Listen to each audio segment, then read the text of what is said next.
The Woods family just moved into a new home in the countryside. Kira and Brian love it. Their young son Steven is excited. But teenage Ellie? She hates it. She misses her friends and feels like she doesn't belong. Something about the house feels wrong. I thought you'd be pleased. Yeah, you know nothing about me, Mom.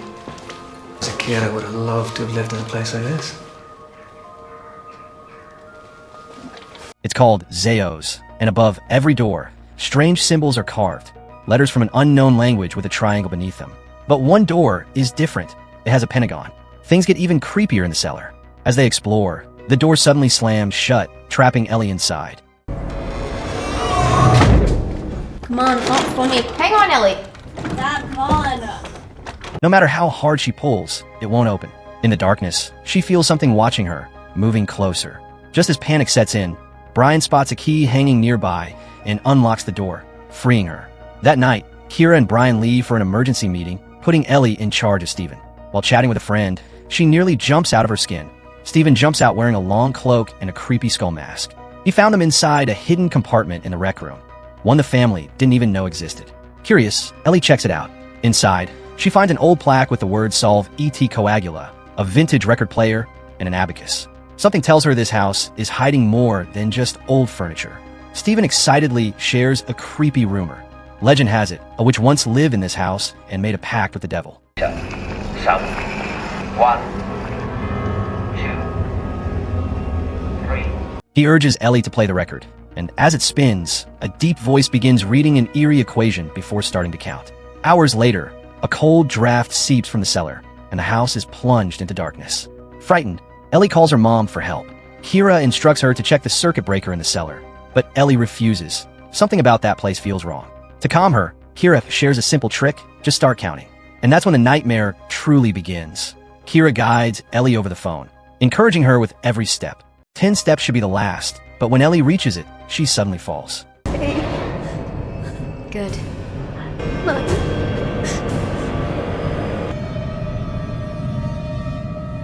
Kira listens in horror as Ellie keeps counting past 10 all the way to 30 without responding to anything she says. Panic sets in. She and Brian rush home, only to find the house empty. Ellie is gone. They call the police, but there's no sign of Ellie anywhere, not in the house, not in the nearby woods. Since she's run away before, the cops assume she's just at a friend's place and tell them to wait. But Kira feels something is wrong. Something about Ellie's eerie, distant voice while counting doesn't sit right with her. The next morning, neighbors join the search, scouring the forest again. Nothing. Brian believes Ellie left because she was upset, but Kira refuses to accept that. Desperate, she starts putting up missing person flyers, so distracted that she forgets to pick up her son, Steven, from school until his teacher calls. At the police station, Kira demands answers, but there aren't any. The detective tells her they've checked security cameras at bus and train stations, contacted Ellie's friends. Still no leads. Worse, Ellie's phone is missing. The only clue? She had been bullied and harassed online for some time. Guilt washes over Kira. She never knew. Determined, she asked the police to check the cellar, convinced Ellie didn't just run away. Please, check the house again.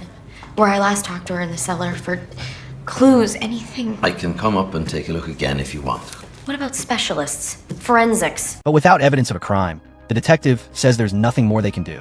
Returning home, Kira notices something chilling. Words carved above the front door. Solve E.T. Coagula. Curious, she looks it up while Steven absent-mindedly bounces his ball against the cellar door. The phrase is linked to ancient alchemy. It means dissolve and coagulate. The images in her search results send a shiver down her spine. A 5-pointed star and a strange, coiling snake. Something isn't right, and Kira is running out of time. Kira's curiosity gets the best of her, so she calls Steven over. Her son joins her after dropping his ball near the cellar. When she asks about the night Ellie disappeared, Steven says nothing strange happened, except for one thing. That night, they played a record on the old record player. Kira brushes it off as unimportant and turns her focus back to Ellie's social media. That's when she makes a shocking discovery. Ellie had secretly gotten an anarchist tattoo. Determined to dig deeper, Kira heads back to the cellar. She pauses, staring at the strange pentagon above the door before stepping inside with a UV light tube. This time, she notices something new: Roman numerals on the steps and an equation at the bottom, the same one from the record player. But the real horror comes when the UV light reveals eerie, ghostly faces painted on the walls. This is enough to finally get the cops involved.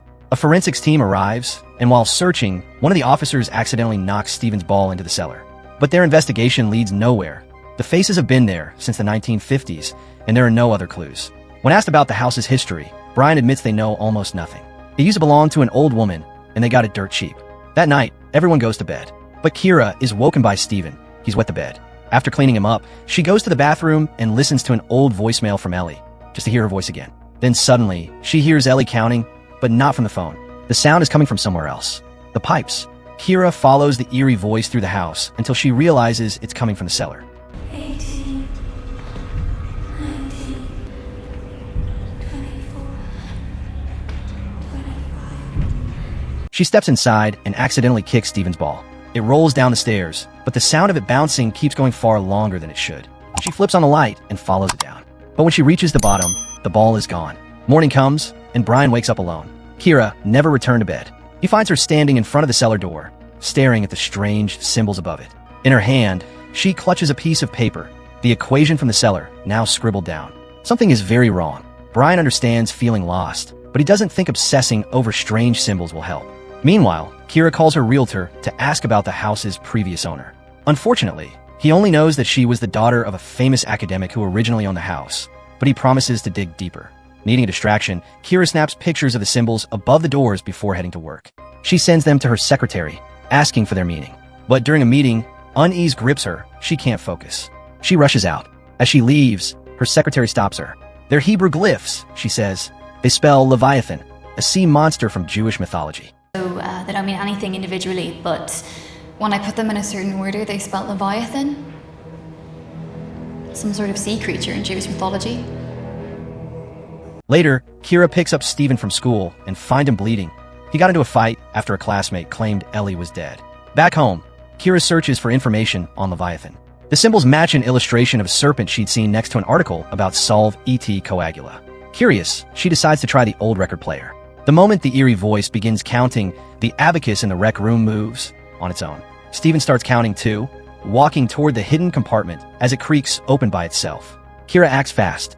She shuts off the record player and rushes to Steven, but he seems completely unaware of what just happened. Determined to uncover the truth, Kira studies a painting of a man raising a single finger. His name? John Featherston. The same Hebrew glyphs are scrawled on the artwork. A quick internet search reveals his chilling history. His entire family vanished in this house. Only the daughter survived. Just then, a gust of cold air rushes from beneath the cellar door, and the power cuts out. A voice, Steven's voice, screams for help from inside. Steven! Mom, help! Steven? Kira panics. She tugs at the locked door, but the key is missing. Desperate, she peers through the keyhole. An eye, a non-human eye, stares back at her. She gasps, stumbling backward, only to see the real Steven standing safely in the hallway. Then, with an eerie creak, the cellar door swings open on its own. The power flickers back on, and there, lying on the floor, is the key. Kira hangs the key back on the hook and steps into the dark cellar, using her phone's flashlight to see. The moment she enters, the door slams shut behind her. She panics and calls for Steven, but he's too short to reach the key. He rushes off to grab a chair, while Kira nervously scans the cellar. Suddenly, her phone slips from her hands and falls into the darkness below. That's when she hears it, heavy breathing. Something is down there, and it's getting closer. Footsteps thud against the stairs as a shadowy figure begins to rise.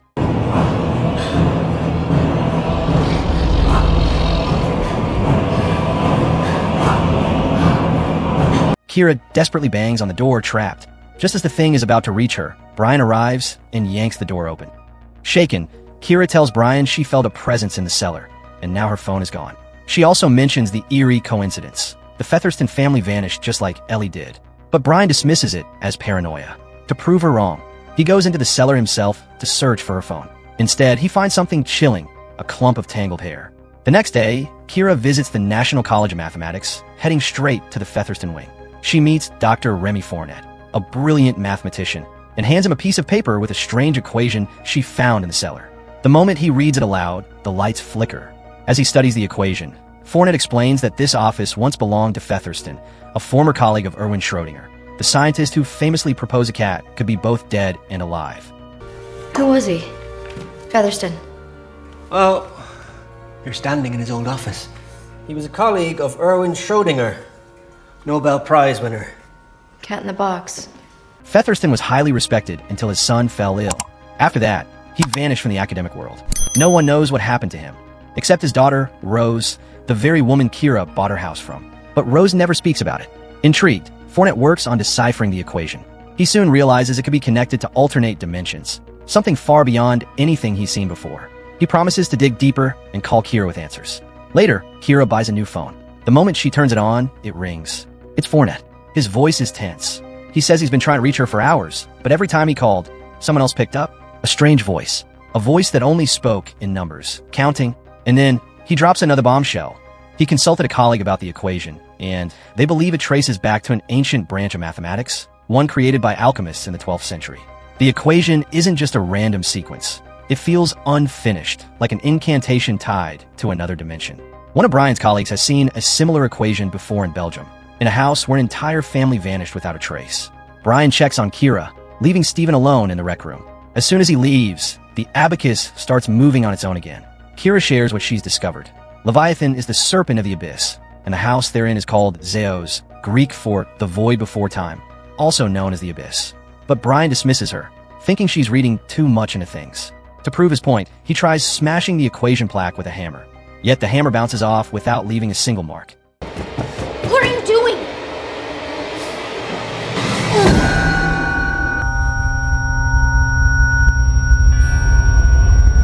Just then, the record player starts playing on its own. Meanwhile, Stephen is drawn to a hidden compartment, where he finds Ellie, pale and whispering numbers, strange symbols carved into her skin. He yells for help, but by the time his parents arrive, Ellie is gone. The record player is stuck on the number 10, and all she's left behind is her phone. The next day, Kira gets a call from her realtor with a lead on Featherston's daughter. She drives to a nursing home and finds Rose, now an old woman in a wheelchair, sitting in a chapel. Her nurse warns that Rose barely speaks anymore, but Kira takes a chance. She tells Rose about Ellie and begs for answers. After a long silence, Rose writes one word, Leviathan. But then, she clarifies it's not just a name. Leviathan is one of the 7 princes of hell. Her father summoned it to cure her brother's illness. And the ritual isn't just in the cellar. It's woven into the entire house. On her way back, Kira tries to call Fournette, but all she hears is static and a voice counting. Meanwhile, Brian starts doing his own research. He pieces together the symbols, triangles, and a pentagon forming a 5-pointed star. The glyphs around it match the markings of Baphomet, the gatekeeper of hell. In the painting of Featherston, he's making the exact same hand sign as Baphomet, with the word solve et coagula on his arms. When Kira returns and sees what Brian has uncovered, it all clicks. Rose was right. The entire house is part of the ritual. Kira turns on the record player, explaining that the equation might be the key to opening the gate. At the same time, Stephen suddenly loses control of his drone. It drifts down into the cellar, and he follows, counting each step. But at the bottom, something terrifying is waiting Baphomet. The power cuts out, and Stephen screams. His parents rush after him, but only find the drone. Panicked, they search the entire house, but find nothing. Then, out of nowhere, Stephen's ball bounces down the stairs. A voice starts counting, leading them straight to their son, who is standing near a hidden compartment. Just as he's about to enter, they grab him. They take Stephen away, realizing he's burning up with fever. While Brian goes to get water, Kira tries to remove Stephen's shirt, only to freeze in horror. A star is carved into his chest. Suddenly, Stephen mutters something strange. I rode the beast with 7 heads and 10 horns. He remembers riding a horned beast. Then, he starts counting again. Kira goes to find Brian, but when she does, he's in another room, counting down. The moment he reaches 0, he whispers, "It's here." The cellar door bursts open. A powerful wind howls through the house. Heavy footsteps echo from below. Baphomet is coming. Terrified, Kira runs to hide, but the demon finds her.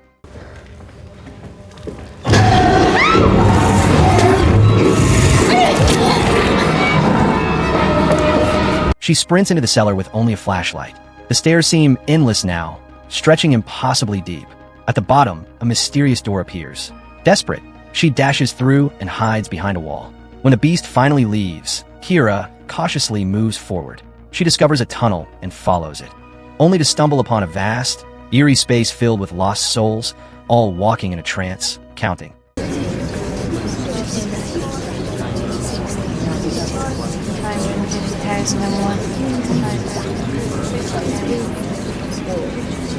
Among them, she spots Ellie, recognizing her tattoo.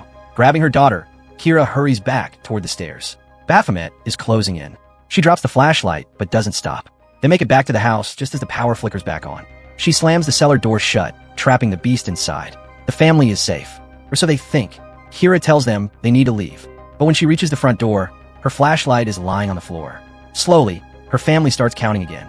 Heart pounding, Kira swings the door open, only to see the endless staircase on the other side. And then, she starts counting too.